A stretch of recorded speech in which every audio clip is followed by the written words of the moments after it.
Hello YouTube, this is 1958 MGA. Going to give you a brief layout update for September 2014. Uh, First off, I want to show you some new additions to the car fleet that I've obtained over the past few months. First up is a Northwestern elevated trailer car, 1268. This is a Q car body, and currently as a trailer it is not powered. I'll take a zoom in picture of this right now. It's a nicely decorated model, has a full interior, yet no passengers yet. I'll probably just leave this as a trailer. There's no point in powering this since it is a modeled of a trailer. Next up I have a Chicago Aurora and Elgin car. Let me zoom over to that car.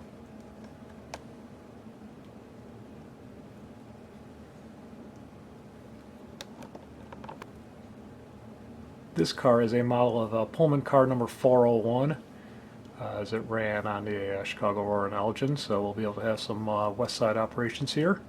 Currently it's kind of pulling out of the Southport station, oddly enough, on the Ravenswood branch, so in the land of make-believe we can definitely have some special fan trips.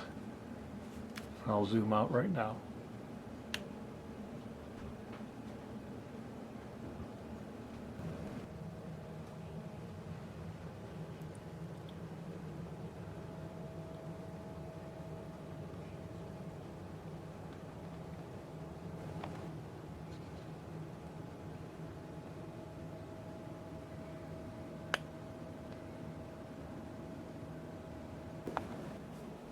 Next we have, which is a post in the station, is a repainted MTH 6200 series cars in the Alpine white and mint green paint scheme of the CTA era of late 60s, early 70s.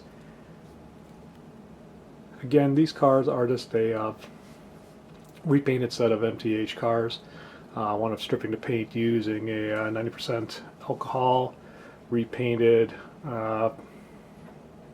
and now just still in a state of semi-completion. There's still some touch-ups to do. I am not entirely certain that I'll be keeping that particular color of green. Should be like 1 or 2 shades darker.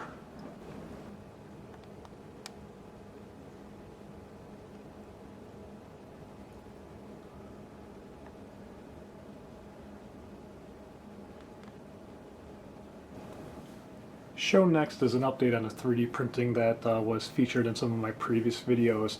Shown here is the first prototype of my CTA or CRT 4000 series Baldy with the original style square window doors. This I consider version 1.0, as the roof slope and details isn't exactly prototypical. But right now I have the car painted in the later CTA brown and orange paint scheme. It's also posed on a set of Q Car 4000 series trucks. Overall, I'm pretty happy with the progress that the 3D printing process has afforded. The model turned out pretty good. The details are good. Let me see how close I can zoom in here. So you can see some of the details of the car. And I'll take a pan of the car.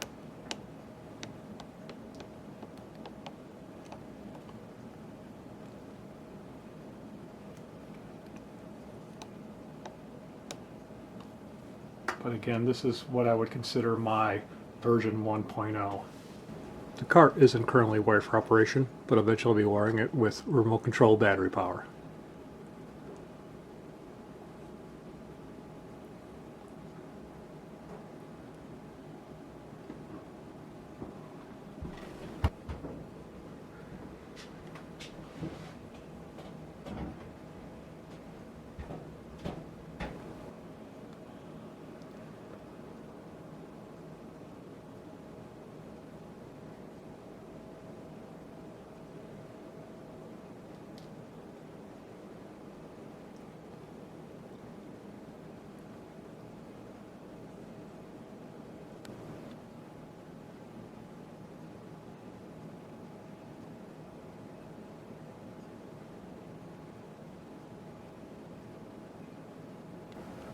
Next I have here is the version 2.0 of the 4000 series Baldy 3D printed car.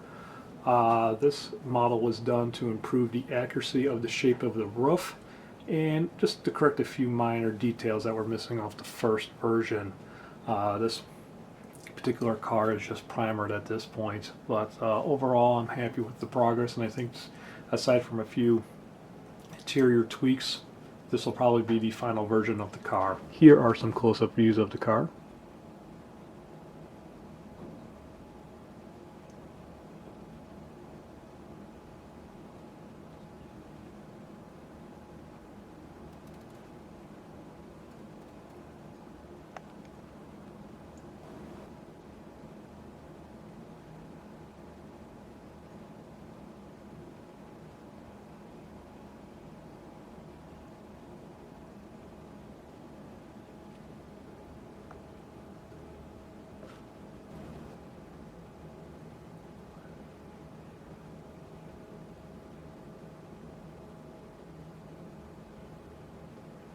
Here's an update on some of the background buildings I've been working on.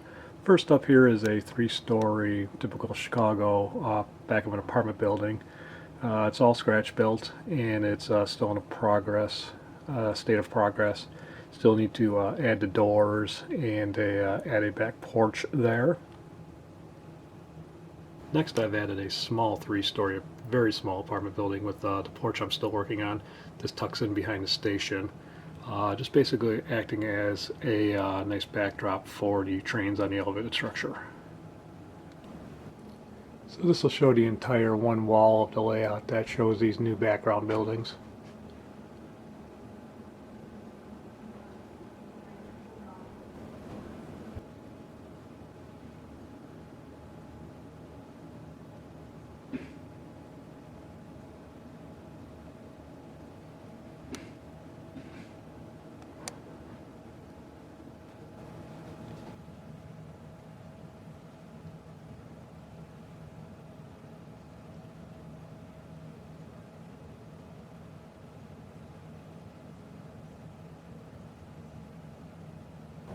In this area layout, I've added a new sliver of a building, an apartment building that will just act as a view block, so to speak. Still working on that. And on the expansion side of the layout, I'm still working on the new elevated structure. This is a cast structure made out of resin pieces and styrene, and it's more fully detailed with rivet details. See if I can zoom in somewhat here.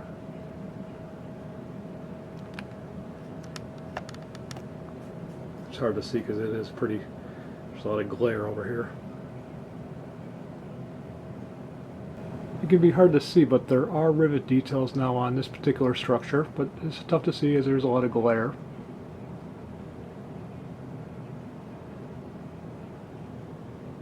The columns also have rivet detail on the inside, but again, that's pretty hard to make out in the video.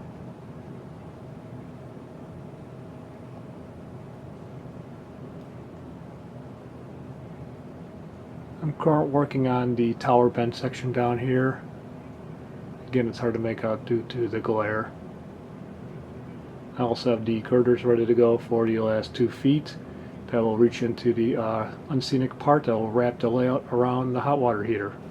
Next, I just wanted to answer some of the questions I've been asked in the various comments that have been posted in some of my videos. First off, I want to say all the track I use is actually just Gargrave's Flex Track, and it's just been spray painted with Rust-Oleum Camouflage Brown, so nothing exceptionally exotic about that. Next is all the structure. Most of the structure you see is just strips of MDF. In this case, this is 1/8 inch MDF that I've cut down to 1 inch high on my table saw. The columns are basswood squares with a little styrene detail on the sides. So in case of this, this particular scene, everything you see is scratch built. All my buildings are scratch built. I use mostly N-scale Architect brick sheets, 040 styrene, and all the windows I've cast myself. Next, I got a question on what type of street lamps do I use. Actually, they're non-functional, and here's the package I got. And I got these particular street lamps. They're from JTT Model Parts. Street furniture, 1/4 inch style street lamps. Got these particular ones from Chicagoland Toys and Hobbies for a pack of 4 for, as you can see, $5.99. These are like double. You can see me the back and see a little bit better. These are like double poled, and one is actually broken, which is good. 2 are actually broken, because what I do is I actually snip off one side and sand down that little stub, prime them gray, and then just use a hunter green paint to match that Chicago green. Let me get a close-up of one of the light bulbs so you can see.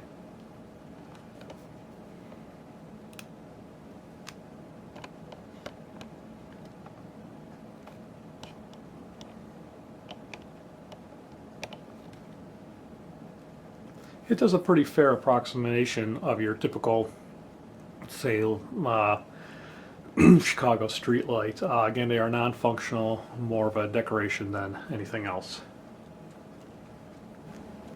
As I mentioned before, most of what I'm building right now is scratch built. So in this particular scene of my Southport station, all you see except for obviously the cars, the track, and the MTH 6200s on the track is all scratch built. The structures are a combination of N-scale architect brick sheets and strip styrene. The signs and miscellaneous stuff like that are just printed off my inkjet printer. There are some street details that I think are made by Bachman.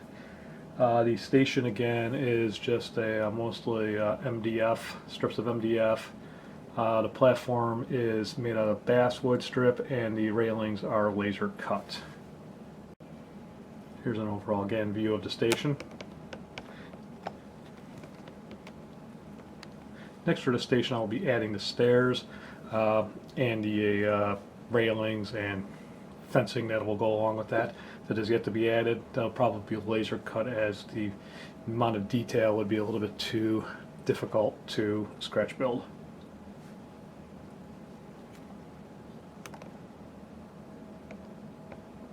And again, some of the apartment buildings that make up a backdrop for the trains. Again, I'll be making porches for those particular buildings. Again, that's all scratch built out of strip wood.